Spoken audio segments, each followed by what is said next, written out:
ইতিহাসটা আগেই লেখা হয়েছিল। প্রথমবারের মতো ভুটানে অনূর্ধ্ব 18 সাব চ্যাম্পিয়নশিপে অপরাজিত চ্যাম্পিয়ন হয়েছিল বাংলার জয়িতারা।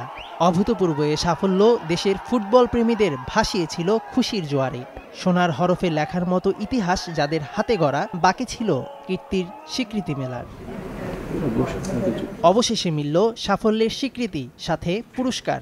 সাফ অনূর্ধ্ব 18 দলের 10 ফুটবলারকে মাননীয় প্রধানমন্ত্রী ডেকে পাঠালেন গণভবনে। অভিনন্দন জানালেন, প্রত্যেক খেলোয়াড়কে দিলেন 10 লাখ টাকা করে পুরস্কার।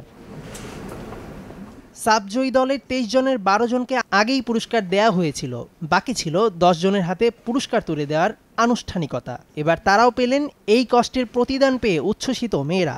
সাফল্য ধরে রাখার প্রত্যয় তাদের কণ্ঠে।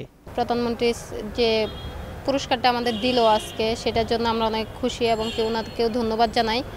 আর আমরা চেষ্টা করব যে সামনে যে টুর্নামেন্টগুলো আছে ওগুলাতে ভালো করার। খেলাধুলার পাশাপাশি এমন অর্থ পেয়ে খুশি মৌসুমী সানজিদারা। জানান, এরকম পুরস্কার মেয়েদের নতুন ফুটবলার তৈরিতে প্রেরণা যোগাবে। বড় অ্যামাউন্টস যখন আমরা পাই পুরস্কার হিসেবে, যেটা পাইছি আসলে আমরা যদি এটা আমরা ফ্যামিলির হাতে তুলে দিতে পারি, তো আমরা হার্ডওয়ার্ক যে করতেছি, আমরা যদি সফল কাম হইতেছি, তার বিনিময়ে আমরা ফ্যামিলিকেও কিছু দিতে পারতেছি।